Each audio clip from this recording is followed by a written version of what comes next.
Ла Скала театры бұл әр опера әншісінің арманы, және мен үшін ең алғашқы Ла Скала театрына кіргендегі әсерім ол өте ерекше, өйткені бір бала әйгерімнің арманы орындалды. Сол кездегі менің енді эмоциямды айтып жеткізе алмаймын, және сахна үстіндегі шығарма орындаудағы менің сезімім ол өте сөзбен айтып жеткізу оны өте қиын.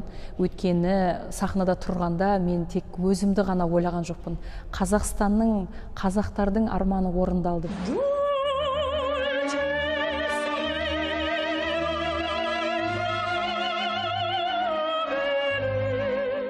Мен 5 жасымнан бастап ән айтамын. Одан кейін менің ешқашанда арманымда болмаған Ла Скалада өнер көрсету деген секілді. Енді қазіргі таңда Ла Скала академиясында оқып жатырмын, және қосымша Ла Скала театрында да қызмет атқарып жатырмын ғой. Сахна мен үшін ол менің өмірім. Сахнада мен өз-өзімді қанатын кеңге жайған құс секілді сезінемін, өйткені сахна менің үйім, менің өмірім, менің өмірімнің барлығы музыкамен байланысты болғаннан кейін, әрине ол өмірдегі әйгерім қарапайым, ата-анасының қасында бала әйгерім, достарының қасында дос әйгерім, мұғалімдердің қасында ол оқушы әйгерім. Ал сахнада мен үлкен тұлға болғандықтан кейін, адамдарға музыканы насихат еткеннен кейін, мен әрине жүрегімдегі болып жатқан музыканы халыққа беруге тырысамын. Сахнаға шыққанда мен барлық нәрсені ұмытып кетемін.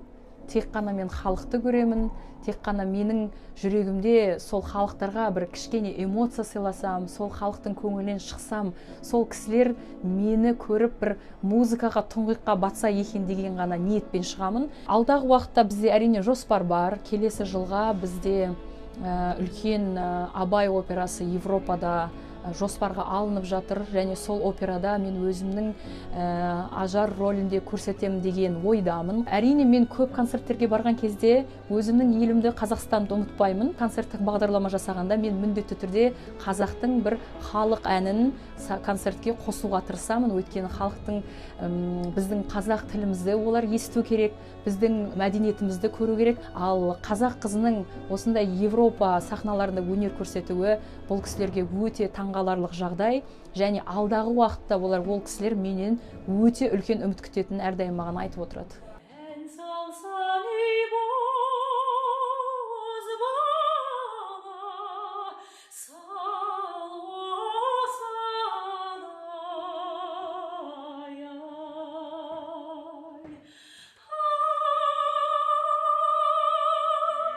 Әрине, алдағы уақытта да үлкен концерттер болады.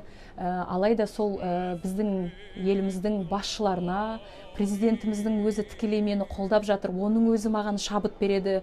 Ол кісі маған клип конкурсынан кейін өзі жеке мені құттықтап, маған хат жазғанда мен өте қатты риза болдым. Әрине, мен оны күткен жоқпын. Ондай кісілермен бірге сахнада өнер көрсетуіме маған мүмкіндік берген Қазақстан Республикасының мәдениет және ақпарат министрлігіне, Аида Ғалымқызына өте алғысымды шексіз. Сол кісінің маған деген берген сенімінің арқасында, маған деген білдірген өзінің жылы сөзінің арқасында, әйгерім сізге сенемін деген қанатты сөздерінің арқасында, әрине мен сол концертте өз-өзімді жалпы көрсетіп келе жатырмын.